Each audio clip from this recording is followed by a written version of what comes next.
आप सभी का फिर से डॉक्टर द्विवेदी चैनल पे आईआईटी जेएम के लिए स्वागत है। पिछले लेक्चर में हमने 2005 के क्वेश्चंस को सॉल्यूशन शुरू किया था, जिसमें हमने 15 क्वेश्चन कर लिए थे। इस 16th नंबर का क्वेश्चन आपके सामने है। क्वेश्चन है the crystal field stabilization energy of high spin D7 octahedral complex is.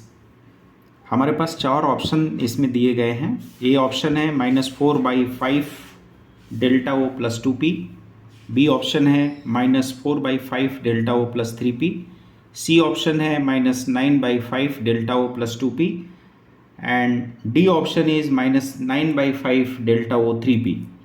इसका सॉल्यूशन हमें देना है।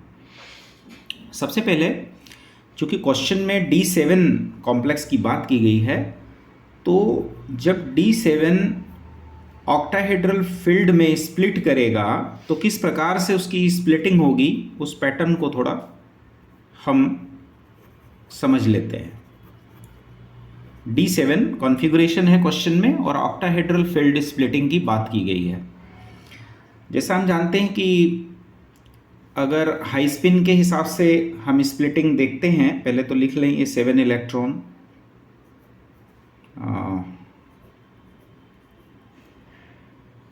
यस, ये बेरी सेंटर कहलाता है, जिसके ऊपर और नीचे स्प्लिटिंग होगी। मान लेते हैं ये इस प्रकार से स्प्लिट कर रहा है, ऑक्टाहेड्रल है इसलिए Eg को ऊपर ले लेते हैं और T2G को नीचे ले लेते हैं। चूँकि ये हाई स्पिन है तो इलेक्ट्रॉन 1 2 3 पहले तीनों में एक एक चला जाएगा और इसके बाद ये दोनों की पेयरिंग बताई जाएगी, फिर ये 2 इलेक्ट्रॉन यहाँ रहेंगे। ठीक है, अब हम ये देखते हैं कि 3 इलेक्ट्रॉन यहाँ आए, 2 यहाँ गए, फिर 2 यहाँ आए। ठीक है, बेरी सेंटर से अप होता है ये 3/5 डेल्टा ओ और बेरी सेंटर के नीचे ये डाउन होता है 2/5 डेल्टा ओ। ये तो बेसिक क्रिस्टल फील्ड थ्योरी की बात है। अब आगे बढ़ते कैलकुलेशन के लिए। अगर इसके लिए हम CFSE crystal field stabilizing energy को कैलकुलेट करें तो ये -2/5 डेल्टा ओ का मल्टीप्लिकेशन होगा कुल 5 इलेक्ट्रॉनों से, 2 2 4 and 1 5। Then we have to add this value with 3/5 delta O of 2 electron, that is into 2। जब इसको हम सॉल्व करते हैं तो इट कम्स 4/5 डेल्टा O। क्योंकि T2G सेट जो है एटॉमिक ऑर्बिटल्स का, जो T2G सेट है उसमें 2 इलेक्ट्रॉनों की पेयरिंग है, 2 इलेक्ट्रॉन्स आर पेयर्ड, 2 इलेक्ट्रॉनों की पेयरिंग हुई है। तो करेक्ट वैल्यू ऑफ CFSE क्या हो जाएगा, इसको हम इसमें ऐड कर लेंगे 4/5 डेल्टा O प्लस 2p। इस प्रकार से ये इसमें हम सॉल्यूशन के लिए जा सकते हैं। अब हमें ये देखना है कि ये वैल्यू किस ऑप्शन के साथ है। अवेलेबल ऑप्शन में जो ऑप्शन ए है -4/5 डेल्टा O 2p, वो करेक्ट ऑप्शन रहेगा, क्योंकि उसके सॉल्यूशन में भी हम यही वैल्यू देख पा रहे हैं। इसके आगे नेक्स्ट क्वेश्चन जो 17th नंबर का क्वेश्चन है उस पे आते हैं। क्वेश्चन है the complex with the most colour among the following is. यानी किस कॉम्प्लेक्स आयन का कलर जो है वो सबसे ज़्यादा इंटेंस है।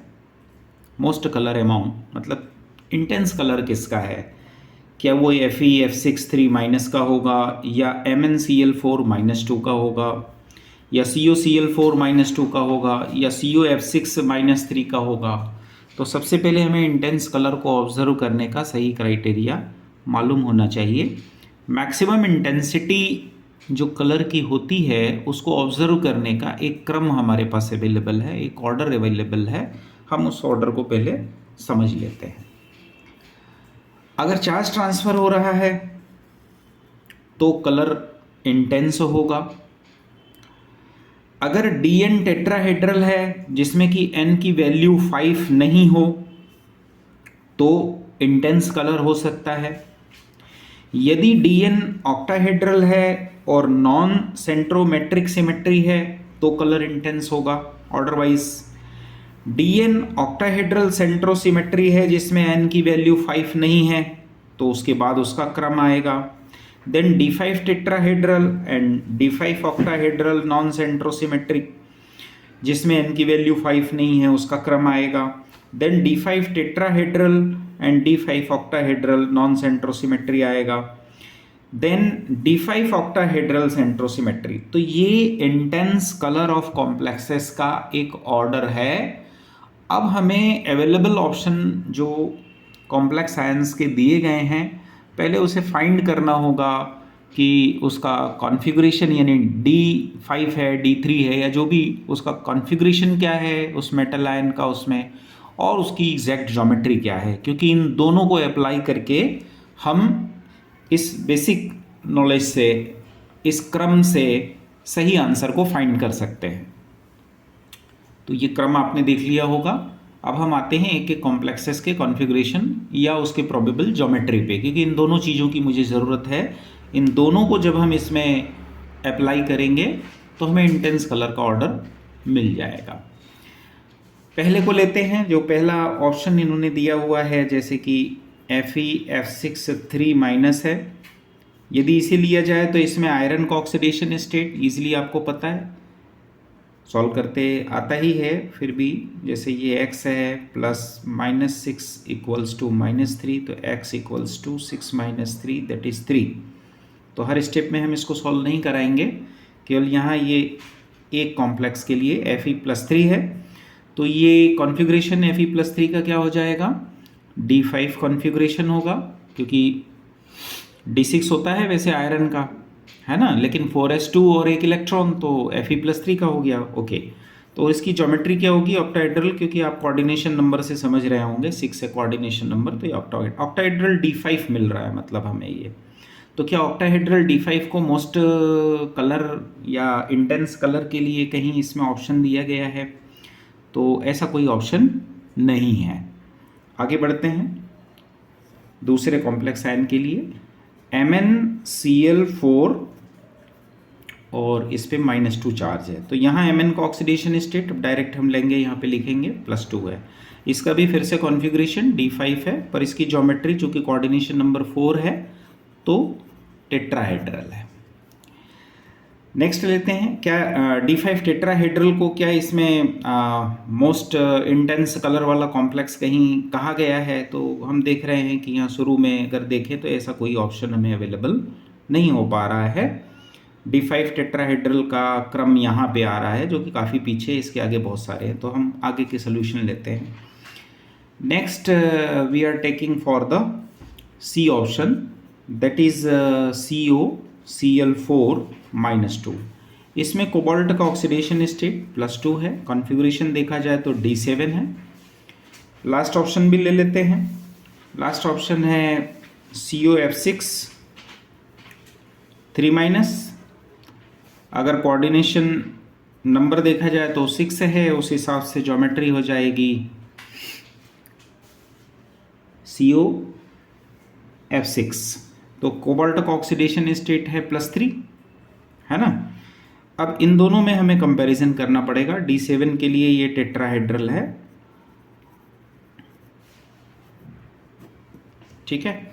अब D7 टेट्राहेड्रल को हम यहाँ देखते हैं, यहाँ पर जो चार्ज ट्रांसफ़र के बाद की बात कही गई है, चूँकि इमीडिएट हमें ये मिल रहा है DN tetrahedral N is not equals to 5।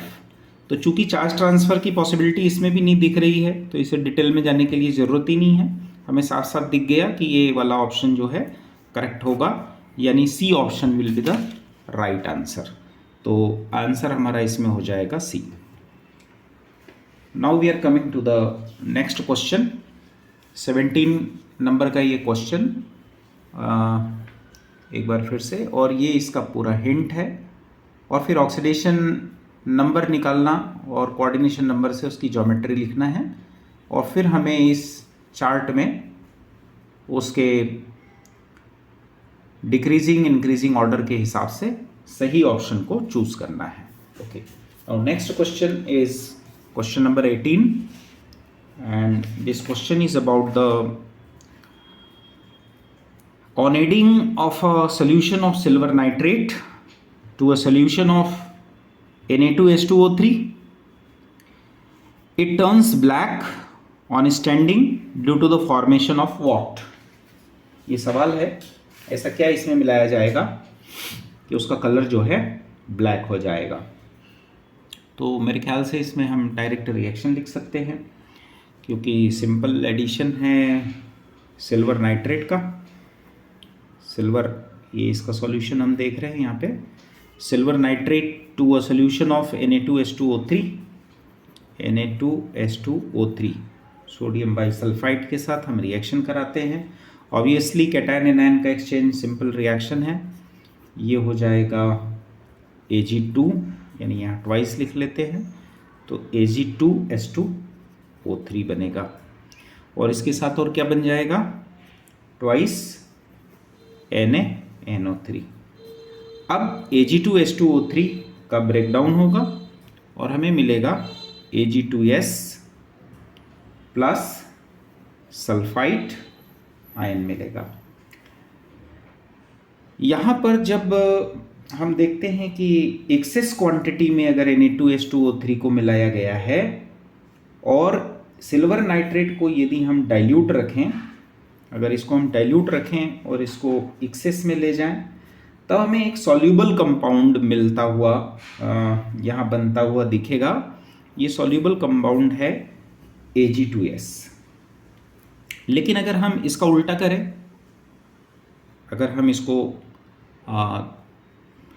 थोड़ा सा डिटेल में जाएं, अगर हम इसको रिवर्स कर दें, जैसे हम कह दें कि यहाँ पर हम डाइल्यूट Na2H2O3 ले रहे हैं और यहाँ पर कंसंट्रेटेड सिल्वर नाइट्रेट ले रहे हैं, तब हमें पहले वाइट पीपीटी मिलती है। वाइट पीपीटी जो है फिर धीरे धीरे येलो में कन्वर्ट होती है और येलो फिर धीरे से ब्लैक में कन्वर्ट होती है। ठीक है, अब ये येलो होने का रीज़न ये रहता है, वैसे तो ये वाइट पीपीटी जो बनती है धीरे धीरे येलो में इसलिए कन्वर्ट होती है क्योंकि इसमें कुछ इम्प्यूरिटीज़ रहती हैं। तो इम्प्यूरिटीज़ की वजह से या लाइट के एक्सपोजर की वजह से, दोनों कारण से ये वाइट से येलो हो जाता है। ठीक है, और फिर ब्लैक में इसलिए कन्वर्ट हो जाएगा क्योंकि जो बाइसल्फाइड आयन्स रहते हैं वो धीरे धीरे ऑक्सीडाइज होते हैं इन प्रेजेंस ऑफ एयर। जो बाइसल्फाइड आयन रहते हैं वो धीरे धीरे ऑक्सीडाइज होते हैं एयर में, और जब वो ऑक्सीडाइज होते हैं तो वो धीरे धीरे कॉम्प्लेक्स की स्टेबिलिटी को बढ़ाते हैं, और जब कॉम्प्लेक्स की स्टेबिलिटी को बढ़ाते हैं तो मेटेलिक सिल्वर को फॉर्म करते हैं। दे फॉर्म्स मेटेलिक सिल्वर। या सरल शब्दों में हम कह लें कि कोई कॉम्प्लेक्स हो जिसको हम गर्म कर दें तो वो कॉम्प्लेक्स डिकम्पोज हो जाएगा, यानी उसमें जो मेटल आयन मौजूद है वो मेटल आयन मेटल में कन्वर्ट हो जाएगा। तो यहाँ पर जो सिल्वर है वो सिल्वर आयन में कन्वर्ट हो जाएगा। पर अवेलेबल ऑप्शन के हिसाब से, यानी इस क्वेश्चन में जो ऑप्शन दिए गए हैं वो मैंने आपको नहीं बताया था, अब ऑप्शंस को भी देख लेते हैं। ये तो एक सॉल्यूशन था, चर्चा थी इसकी। ऑप्शन जो दिए गए हैं उसमें ए ऑप्शन है सिल्वर का, बी ऑप्शन जो दिया गया है वो है सिल्वर सल्फाइड का, सी ऑप्शन जो दिया गया है वो है Ag2S2O2 का, और डी ऑप्शन जो दिया गया है वो Ag2SO4 का है। ठीक है, तो चूंकि क्वेश्चन में कोई हिंट नहीं दिया गया है कि कौन डाइल्यूट है कौन कॉन्सेंट्रेटेड है, एक साधारण सवाल के रूप में इसको दिया गया है कि जब सिल्वर नाइट्रेट का सॉल्यूशन हम सोडियम बाइसल्फाइड में मिलाते हैं या सोडियम बाइसल्फाइड के सॉल्यूशन में मिलाते हैं तो ब्लैक कलर मिलता है। तो यहाँ पर ये जो मैंने नीचे वाला स्टेप सॉल्यूशन बताया था इसके हिसाब से ये सिल्वर आंसर होगा, तो हम इस पे नहीं जाएंगे क्योंकि डाइल्यूट कंसंट्रेट कहीं मेंशन नहीं किया गया है, तो वो कंसेप्ट हम नहीं लगाएंगे। यहाँ पे सिंपल यही है कि इस सोल्यूशन को इसमें मिलाया गया है, ऐसा मानते हुए हम सिल्वर सल्फाइड का आंसर जो है वो करेक्ट मानेंगे। तो B option will be the right one. Next question हम लेते हैं, क्वेश्चन नंबर 19 है, और क्वेश्चन नंबर 19 में हम कुछ कॉम्प्लेक्सेस की बात कर रहे हैं। उन्होंने कहा है कि अमॉन्ग द फॉलोइंग कॉम्प्लेक्सेस, और फिर ये नीचे कॉम्प्लेक्सेस दिए गए हैं बहुत सारे। रुथेनियम का है, क्रोमियम का है, क्रोमियम के क्लोराइड ऑक्सिलेट भी है, EDTA भी है, क्रोमियम का क्लोराइड ऑक्सिलेट एक दूसरा सिस ट्रांस के फॉर्म में भी है। तो इनमें ये पूछा गया है कि the ones that show chirality are, इसमें हमें चूज़ करना है कि किस में कायरलिटी है। तो कायरलिटी किस में है उसके लिए भी उन्होंने ग्रुपिंग कर दी है।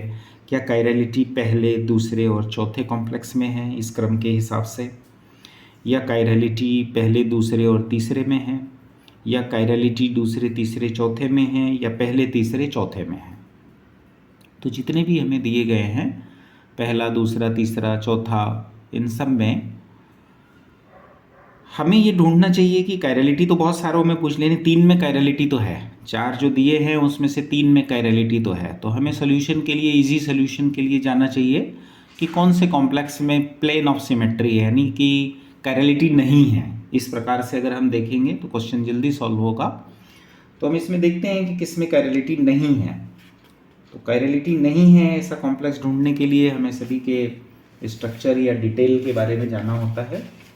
तो कायरलिटी जिसमें नहीं है उसको हम जो है बाहर कर सकते हैं। तो देखते हैं कायरलिटी किस में नहीं है या कायरलिटी किस में है, थोड़ा उस पर आर्गुमेंट करते हैं।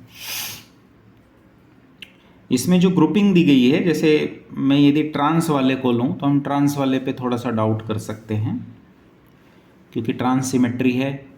तो ट्रांस सिमेट्री में क्योंकि सिस और ट्रांस दोनों दिया है तो इस पर अपने को सीधा सीधा डाउट जाता है।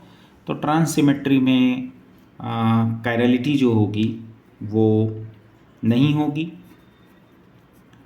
ये प्लेन ऑफ सिमेट्री रखने वाला कॉम्प्लेक्स है या कॉम्प्लेक्स आयन है। तो उस हिसाब से जो ऑप्शन ए है वो राइट है। फिर भी थोड़ा सा इसकी डिटेल स्टडी करने के लिए हम इसको थोड़ा सा डिटेल इसका करते हैं। जैसे ऑक्टाहेड्रल सिस की बात कर लेते हैं तो शायद ट्रांस थोड़ा उससे क्लियर हो जाएगा। जैसे मान लीजिए कि मैं 4th वाले को ही पहले टारगेट करता हूँ, CrCl2 OX2 3-। ये ऑक्टाहेड्रल ज्योमेट्री है, ये बात तो पक्की है, ऑक्टाहेड्रल है। अगर इसको हम सिस मान लेते हैं तो सिस में क्या पोजीशन है कि जो 2 क्लोराइड लिगेंड्स है वो पास पास हैं, वो पास पास हैं। पास पास हैं से क्या मतलब है कि यदि इसके C2 एक्सिस से इसको हम मान लेंगे कि इसमें C2 एक्सिस है और C2 एक्सिस का यदि रोटेशन कराया जाएगा तो हमें 2 मिरर प्लेन इसमें मिलेंगे, 2 मिरर प्लेन्स इसमें हमें मिलेंगे। कौन कौन से? वर्टिकल और डाइहेड्रल। तो ये काफ़ी सिमेट्रिक मॉलिक्यूल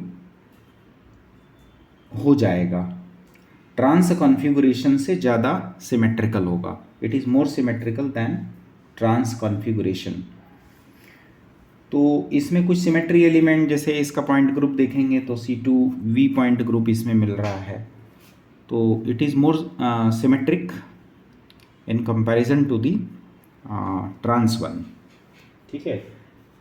और रुथेनियम वाले कॉम्प्लेक्स में अगर हम डिटेल देखेंगे तो 2 पिरिडीन है इसमें, 2 पिरिडीन के रिंग हैं और सभी में 6 मेंबर हैं, 5 कार्बन और 1 नाइट्रोजन। तो rings are connected at the second position of each pyridine, यानी जो पिरिडीन मॉलिक्यूल है वो सेकंड पोजीशन से नाइट्रोजन के पास वाले कार्बन से आपस में कनेक्टेड है। तो इसका मतलब ये हो गया कि nitrogen atoms are adjacent to the bond linking the 2 rings, पास पास हैं। तो पास पास होने की वजह से क्या हो गया कि nitrogen atoms are located at position 2, और इसलिए जो है इसका जो रिंग है वो typically the ring are typically not coplanar due to the steric interactions, और इसलिए डाइहेड्रल एंगल इसमें होगा, दोनों पिरिडिन रिंग्स के उसमें वेरी करेगा। तो कहने का मतलब ये ऑप्शन नहीं हो सकता है, ये भी नहीं हो सकता है।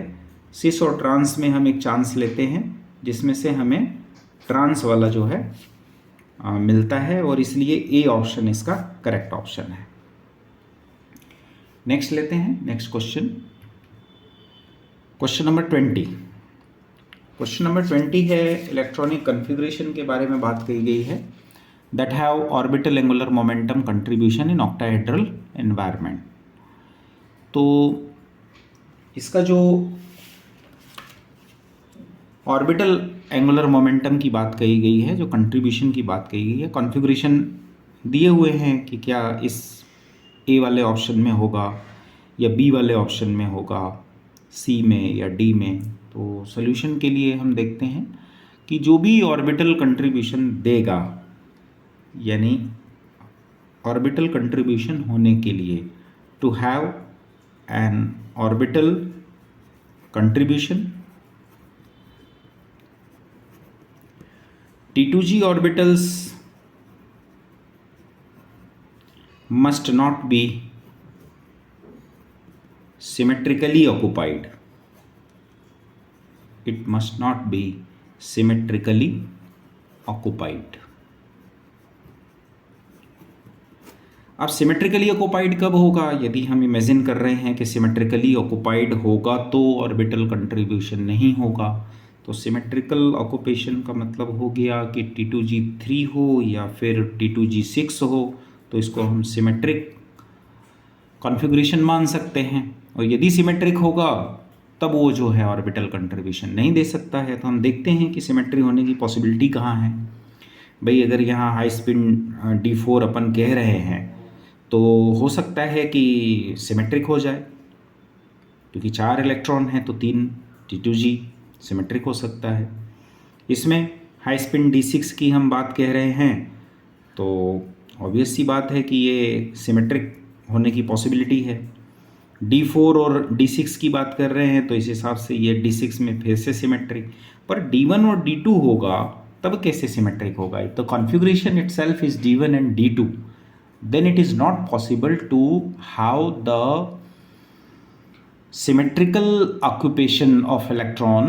It could not have T2G3 or T2G6 type of configuration, and therefore it can contribute for the orbital contribution. तो ऑप्शन जो है वो बी करेक्ट ऑप्शन होगा। ये बी ऑप्शन इसका राइट आंसर होगा क्वेश्चन, और ये पॉसिबल सोल्यूशन सिंपल क्वेश्चन है। इसके बाद नेक्स्ट क्वेश्चन उन्होंने लिया है, that is from the physical chemistry. A simple question है, for an ideal solution formed by mixing of pure liquid A और B। तो आइडियल सोल्यूशन, यदि हम प्योर लिक्विड A और B को मिक्स करते हैं और आइडियल सोल्यूशन बनता है तो चेंज इन एंथैल्पी यानी डेल्टा H की वैल्यू मिक्सिंग की क्या होनी चाहिए? यानी delta H on mixing it can be 0 और it can be less than 0, more than 0, या delta S mixing entropy 0, change in entropy 0 हो जाएगी। तो पहली बात तो एंट्रोपी से इसको अपन डायरेक्ट कोरिलेट क्यों करें जब अपने पास डेल्टा एच की वैल्यू दी हुई है। तो डेल्टा एच पे चले जाते हैं ओवरऑल। अब डेल्टा एच पे हम जाते हैं तो आइडियल सोल्यूशन के लिए हम ये कंडीशन सीधे सीधे पढ़ते हैं कि डेल्टा एच मिक्सिंग इज़ 0। तो option A is the correct option. इसमें कोई खास सोल्यूशन नहीं है, सिंपल कंसेप्ट बेस्ड क्वेश्चन है। नेक्स्ट क्वेश्चन है question number 22। Question number 22 is about the relationship between the equilibrium constant K। ये एक रिएक्शन दी है, रिएक्शन है monoxide treated with oxygen to form carbon dioxide, और इसके लिए जो इक्विलिब्रियम कांस्टेंट K2 है, और दूसरा है रिएक्शन जिसमें हमने मोनोऑक्साइड लिया है, ऑक्सीजन से रिएक्ट करके CO2 बना रहे हैं। तो दोनों के लिए, यानी कि यहाँ पर K1 के लिए और यहाँ पर K2 के लिए, ऊपर की रिएक्शन में K1, नीचे की रिएक्शन में K2, इन दोनों का हमें कोरिलेशन बताना है, इन दोनों का हमें रिलेशन बताना है। तो जो ऑप्शंस अवेलेबल हैं वो क्या क्या हैं कि twice K1 will be equals to K2, और K1 equals to K2 square, और K1 इक्वल्स टू K2, और K1 square equals to K2। तो इसका सॉल्यूशन देखते हैं। अगर हम रिएक्शन लेते हैं कि मोनोऑक्साइड गैस जो है वो ऑक्सीजन के साथ रिएक्ट होकर के कार्बन डाइऑक्साइड गैस बना रहा है, तो इस रिएक्शन के लिए जो इक्विलिब्रियम कांस्टेंट K1 है उसका कैलकुलेशन कैसे किया जाएगा, पहले ये देख लेते हैं। तो सिंपल है कि K1 will be equal to the active mass of product upon active mass product of active mass of reactant O2, चूँकि हाफ है तो हाफ से मल्टीप्लाई करते हैं, ये इक्वेशन 1 है। अब दूसरी रिएक्शन भी ले लेते हैं जिसमें ट्वाइस CO लिया गया है, तो twice CO treated with O2 and it forms twice CO2 gas. इसके लिए K2 का कैलकुलेशन करते हैं, तो K2 का कैलकुलेशन करेंगे तो फार्मूला वैसे ही बनेगा, प्रोडक्ट यानी CO2, ये प्रोडक्ट है, 2 है इसलिए यहाँ पे, और नीचे CO2 लिया था तो monoxide 2 multiplied by this O2, ये फार्मूला हुआ। इसको ओवरऑल यदि देखें ये भी स्क्वायर है, अगर हम इसको चाहें तो ऐसा भी लिख सकते हैं, CO2 upon this CO and O2 half. तो इसको पूरे को हम इस तरीके से भी लिख सकते हैं। तो ये इक्वेशन 2 हो गया, यानी इस तरीके से K2 की वैल्यू निकल आई, इस तरीके से K1। जब इस फॉर्म में इसको हम लिख लेते हैं तो हमें सीधा सीधा समझ में आ जाता है कि K1 K2 का रिलेशन यहाँ पे क्या बन रहा है। तो using this equation 1 and this equation 2, दोनों का यदि हम कॉम्बिनेशन देखेंगे तो K2 इज इक्वल्स टू, आप देख रहे हैं CO2 CO O2 हाफ, ये ऐसा कैसा है और ये इसके स्क्वायर है, तो K2 इक्वल्स टू क्या हो गया, K1 का स्क्वायर। ये K1 का स्क्वायर होगा तो ये K2 के बराबर हो जाएगा। तो ये एक सिंपल क्वेश्चन है। नेक्स्ट लेते हैं, 23rd नंबर का क्वेश्चन है। क्वेश्चन है, for hydrogen like atoms the ground state energy is proportional to what. Options दिए गए हैं कि जो हाइड्रोजन जैसे एटम होते हैं उनकी ग्राउंड स्टेट एनर्जी किसके बराबर, किसके प्रोपोर्शनल होती है। तो पहला ऑप्शन दिया है म्यू बाई जेड स्क्वायर, दूसरा है जेड स्क्वायर अपॉन म्यू, फिर दिया है म्यू जेड स्क्वायर, और फिर दिया है 1 अपॉन म्यू जेड स्क्वायर। इन चारों ऑप्शंस में से कौन सा करेक्ट ऑप्शन है वो हमें चूज़ करना है। तो इसके लिए सबसे पहले हमें हाइड्रोजन एटम के लिए जो एनर्जी का फार्मूला हमने सीखा है उसको यूज़ करना होगा, and that is equals to mu E raise to the power 4 upon 8 epsilon H square, दोनों का square, Z square upon N square. तो ग्राउंड स्टेट की बात हो रही है, क्वेश्चन में लिखा है ग्राउंड स्टेट के लिए, तो ग्राउंड स्टेट की बात हो रही है तो फिर n की वैल्यू 1 हो जाएगी, और यदि हम n की वैल्यू 1 लेते हैं तो E जो होगा that is directly proportional to mu Z square, क्योंकि ये 1 का स्क्वायर हो गया है ना, तो 1 का स्क्वायर हो गया तो ये जेड स्क्वायर से ये मल्टीप्लाई कर रहा है, ठीक है, और इसको पूरे को हमने म्यू यहाँ लिख लिया है, तो mu Z square is the correct option, यानी ऑप्शन ए जो है इसका सही होगा। 24 नंबर का क्वेश्चन है, ये सिंपल एक इंटीग्रेशन का क्वेश्चन है। क्वेश्चन है कि the value of integration E raise to the power minus X square D X is, ये 4 ऑप्शन दिए गए हैं, चारों ऑप्शंस में से कौन सा ऑप्शन करेक्ट होगा। तो ये सिंपल एक इंटीग्रेशन का क्वेश्चन है। हम लोग इसको जो है दो पार्ट्स में इसको लेते हैं। पहले तो एक सिंपल फार्मूला मैं दे देता हूँ, integration of U V D X equals to U integration V D X minus integration D U upon D X integration V dot D X D x.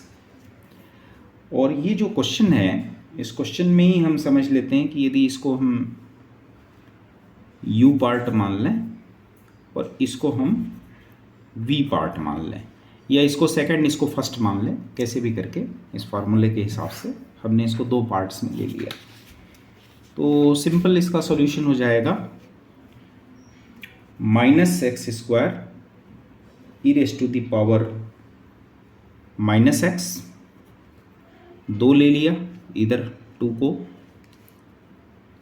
Question में ये X raise to the power two है, two इधर ले लिया, integration X E raise to the power minus X D X equals to minus X square E raise to the power X plus two. ठीक है, अब इसको solve करेंगे तो minus X E raise to the power X minus E raise to the power X equals to, ये हो जाएगा minus X square E raise to the power minus X minus two X E raise to the power X minus two E raise to the power minus X. तो options देख लेते हैं कौन सा option सही होगा। अवेलेबल ऑप्शन हमारे सामने है। सॉल्यूशन क्या मिला, minus X square E raise to the power minus X minus two X E raise to the power minus X minus, यानी ऑप्शन डी जो है वो करेक्ट ऑप्शन होगा। तो ये सिंपल एक इंटीग्रेशन का सवाल है। नेक्स्ट है question number 25 from the reaction 1, question number 25। तो 25 नंबर का क्वेश्चन आपको, from the reaction A to product the plot of 1 upon A versus time, यानी इन दोनों के बीच में जो ग्राफ बनेगा वो एक स्ट्रेट लाइन होगा, और जब स्ट्रेट लाइन होगा तो उसका ऑर्डर क्या होगा, ऑर्डर कैलकुलेट करना है। तो किसी भी ऑर्डर के रिएक्शन के लिए, एन ऑर्डर रिएक्शन के लिए यदि हम रिएक्टेंट को प्रोडक्ट में ले रहे हैं, कन्वर्ट कर रहे हैं, तो इसका जो वैल्यू है वो है n माइनस वन अपॉन ए n माइनस वन अपॉन ए n माइनस वन इनिशियल 0, ये वैल्यू होती है k इफेक्टिव टू t के बराबर होती है। अब यहाँ पर जो है 1 upon A raise to the power n minus one, इसके और इसके बीच में जब ग्राफ प्लॉट किया जाएगा तब हमें एक स्ट्रेट लाइन मिलेगा। ये तभी मिलेगा जब n की वैल्यू 2 होगी। इसलिए अवेलेबल ऑप्शन में 0, 1, 2, 2 यानी C is the correct answer. 2 इसका सही आंसर होगा। नेक्स्ट क्वेश्चन है, the pH of solution prepared from 0.005 mole of barium hydroxide in 100 cc water is, तो इसे रिएक्शन लिखना पड़ेगा। ऑप्शंस हैं 10, 12, 11 एंड 13। तो पहले इसके रिएक्शन को समझ लेते हैं। सॉल्यूशन के लिए ये बेरियम 2+ आयन बनाएगा और OH माइनस आयन। इनिशियल क्या बताया, 0.005 मोल, तो ये भी 0.005 मोल होगा और ये भी 0.005 मोल होगा, लेकिन इसको 2 से मल्टीप्लाई करना होगा क्योंकि ट्वाइस OH है। ठीक है, तो इससे क्या होगा, OH का जब हम वैल्यू लिखेंगे तो 2 इंटू 0.005 मोलैलिटी के लिए 1000 अपॉन 100, क्योंकि 100 सीसी लिया है तो ये कितना आ रहा है वैल्यू, ये करीब करीब आ रहा है 0.1 मोलल, यानी इसको हम 10⁻⁻1 भी लिख सकते हैं। और ऐसे कंडीशन में जो H प्लस बचा वो कितना हो जाएगा, तो वो हो जाएगा 10⁻14। ठीक है, तो 14 अपॉन सीधे वैल्यू किसका रख दें, 10⁻⁻1 OH के लिए, है ना, OH की वैल्यू। तो ये कितना आ जाएगा फाइनली 10⁻13 मोलर आ जाएगा। यदि pH का इक्वेशन हम देखें क्या होता है, pH equals to minus log H plus, इसमें वैल्यू रखेंगे तो ये हो जाएगा माइनस लॉग H प्लस यानी 10⁻13, और इससे सॉल्व करेंगे तो pH हो जाएगा 13। तो जो अवेलेबल ऑप्शंस हैं उसमें हमें 13 ऑप्शन डी पे मिल रहा है। ठीक है, तो D is the right answer. Next question number is 27, और ये क्वेश्चन जो है ये है for an electron whose x positional uncertainty is 1 into 10⁻10 meter, the uncertainty in x component of the velocity in meter per second will be of the order of, data दिया है mass of electron 9 into 10⁻31 kilogram, h की value 6.6 into 10⁻34 से calculate करना है। तो इसके लिए जो कैलकुलेशन है वो हाइजेनबर्ग्स अनसर्टेनिटी प्रिंसिपल से है। क्या है formula, delta x into delta p is greater और equals to h upon 4 pi. X position, चलिए पी एक्स लिख लेते हैं। ठीक है, अब इसको हम लिख सकते हैं delta X mass V X greater equals to h upon 4 pi. हमें निकालना क्या है, डेल्टा वी एक्स हमको फाइंड करना है। ठीक है, तो delta V X greater equals to h upon, अब यहाँ 4 पाई भी आ जाएगा, m भी आ जाएगा और डेल्टा x भी आ जाएगा। तो वैल्यू पुटअप कर लेते हैं या साइन लगा देते हैं, greater equals to 6.6 into 10⁻34 upon 1 into 10⁻10 into 4 pi ले लेते हैं, 3.14 लिख लेंगे कैलकुलेशन में, 9 इंटू 10⁻31 ये मास ले लिया। तो यहाँ पर 4 पाई ले लिया गया है, मास ले लिया गया है, और अनसर्टेनिटी इन पोजीशन जो यहाँ पे दिया हुआ है क्वेश्चन में वैल्यू, वो हमने यहाँ पुटअप कर दिया है। अब डेल्टा वी एक्स को कैलकुलेट कर लेंगे। ये कैलकुलेशन पर अप्रॉक्सीमेट 5.8 इंटू 10⁵ आ रहा है, और उस हिसाब से हम ऑप्शन लेते हैं। इसमें 10⁻6 जो है इसके क्लोज है, तो 10⁻6 जो होगा वो राइट आंसर होगा, क्योंकि ये वैल्यूज़ काफ़ी अलग जा रही हैं। तो option A is the right option. Option A को हम सही ऑप्शन मान सकते हैं। नेक्स्ट क्वेश्चन 28 नंबर का क्वेश्चन है, और क्वेश्चन ये है for the following system in equilibrium, जिसमें कैल्शियम कार्बोनेट जो है वो ब्रेक डाउन होता है उसका कैल्शियम ऑक्साइड सॉलिड और कार्बन डाइऑक्साइड गैस में, नंबर ऑफ कंपोनेंट्स हमें इसमें बताना है, या phases and degree of freedom, तीनों को हमें बताना है। अवेलेबल ऑप्शन क्रम में, यानी कंपोनेंट यहाँ पे जैसे 2 कहा है, पहले कंपोनेंट है फिर फेज़ है फिर डिग्री है, तो component phase degree all are 2 पहले ऑप्शन में, दूसरे में 130 है, तीसरे में 332 है, चौथे में 231 है। तो इसमें देखना पड़ेगा हमें, पहले तो हम कैल्शियम कार्बोनेट सॉलिड का ब्रेकडाउन कर लेते हैं। Calcium oxide solid plus CO2 gas में 3 फेजेस हमें यहाँ दिख रहे हैं। तो फेज़ हो गया 3।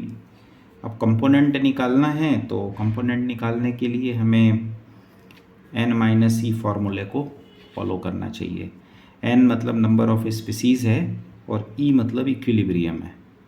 ठीक है, तो नंबर ऑफ स्पीसीज़ से इक्विलिब्रियम को माइनस कर देते हैं। तो नंबर ऑफ स्पीसीज़ से अगर इक्विलिब्रियम को माइनस करेंगे तो नंबर ऑफ स्पीसीज़ 3 है, इक्विलिब्रियम 1 है। तो कहने का मतलब कंपोनेंट कितना हो गया, 2 हो गया। तो फेज़ 3 कंपोनेंट इज़ 2। और अब फेज़ रूल के हिसाब से F is equal to C minus P plus 2 अगर हम अप्लाई करते हैं तो ये 2 माइनस 3 प्लस 2 इक्वल्स टू 1 हो जाएगा। यानी हमारा ऑप्शन बन रहा है 2 3 1। 2 3 1 को देखते हैं, डी ऑप्शन में आ रहा है 2 3 1। यानी कि इसमें नंबर ऑफ कंपोनेंट कितने होंगे, 2 होंगे। फेज़ कितने हैं, 3 हैं। और डिग्री ऑफ फ्रीडम कितनी होगी, 1 है। तो इस तरीके से इस क्वेश्चन का सही आंसर हुआ 2 3 1, यानी D option will be the correct. Next question लेते हैं, 29 नंबर का क्वेश्चन है। और क्वेश्चन जो है वो distribution of molar velocities of gases को लेकर के है। इसमें आइडेंटिफाई करना है करेक्ट ऑर्डर को। तो for the distribution of molecular velocities of gases, identify the correct order from the following where VMP, VAV, VRMS are the most probable. MP stands for most probable velocity, AV stands for average velocity and RMS stands for root mean square velocity respectively. तो किस order में होगा इसको clear करना है। तो हमारे पास फार्मूले हैं इन तीनों के। तो जो एक्सप्रेशन है उससे वैल्यू जो है वो रिफ्लेक्ट करेगी। जैसे यहाँ पे लेता हूँ मैं V RMS की वैल्यू कितनी होती है, तो √3/RT/m होगी। और इसी तरीके से एवरेज का कितना होता है, तो √8RT/m होगी। और मोस्ट प्रोबेबल वेलोसिटी MP के लिए लेते हैं तो 2/RT/m होगी। तो ये मोस्ट प्रोबेबल वेलोसिटी के लिए एक्सप्रेशन है, एवरेज के लिए है, RMS के लिए है। तो यहाँ पर सही क्रम क्या हो जाएगा, RMS ये हो गया, दूसरे नंबर पे आ गया एवरेज वेलोसिटी, तीसरे पे मोस्ट प्रोबेबल वेलोसिटी। तो ये ऑप्शन ए जो है इसका करेक्ट ऑप्शन होगा। Now the last question of multiple choice question. Multiple choice का जो उस समय पैटर्न था वो 30 क्वेश्चंस का होता था। तो लास्ट क्वेश्चन जो उसमें पूछा गया है MCQs में से वो है E0 Fe+2/Fe equals to -0.44 volt. यानी फेरस और आयरन दोनों के कांटेक्ट में ये है। फेरिक और फेरस का कांटेक्ट जो है उसमें 0.77 वोल्ट है और फेरिक और आयरन का जो कांटेक्ट है वो हमें फाइंड करना है। यानी हमें फेरस आयरन का दिया हुआ है, फेरिक और फेरस का दिया हुआ है, हमें फाइंड करना है फेरिक और आयरन का। तो पहले देखते हैं कि अगर Fe+3 को 1 इलेक्ट्रॉन दे दिया जाएगा तो ये Fe+2 में कन्वर्ट हो जाएगा। ठीक है, इसमें इलेक्ट्रॉन कितना एक्सचेंज होगा, यानी delta G1 equals to -NFe।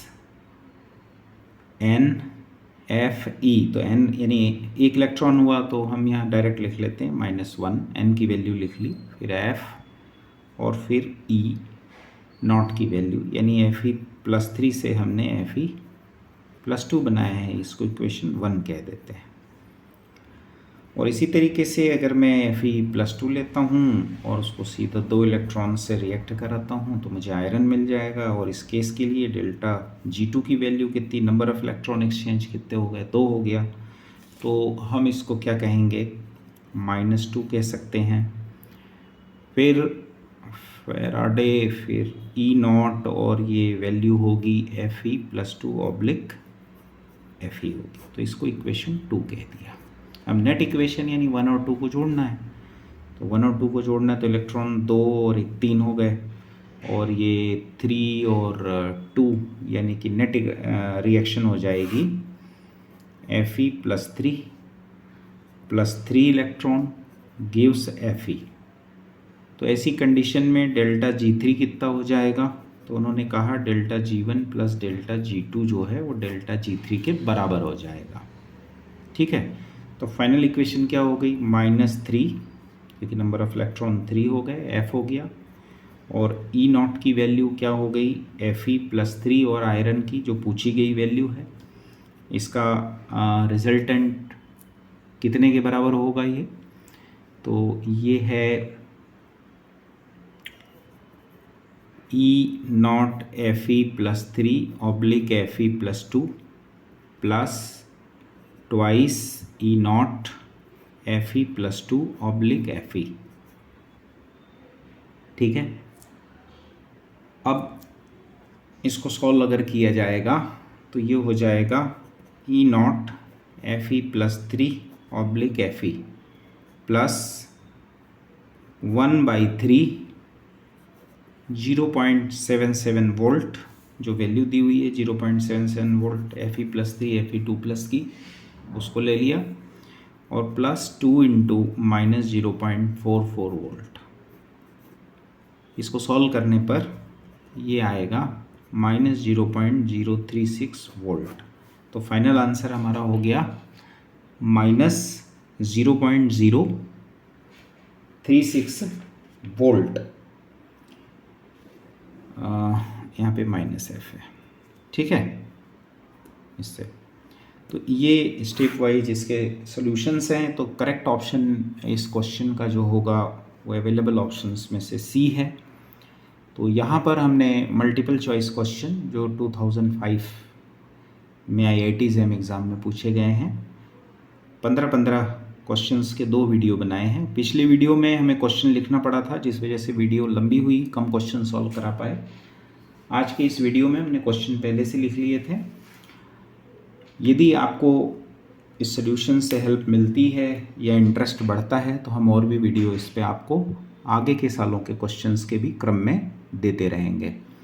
तो आप ये सवाल अच्छे से हल करिए, और यदि कोई प्रॉब्लम आता है या कोई क्वेरी है या कोई सुधार चाहते हैं आप वीडियो में, तो आप प्लीज़ उसको जो है कमेंट बॉक्स में लिखें, जिससे हम ज़्यादा से ज़्यादा वीडियो बना करके IIT JEM एस्पिरेंट्स जो हैं ग्रेजुएशन वाले स्टूडेंट्स उनकी मदद कर सकें।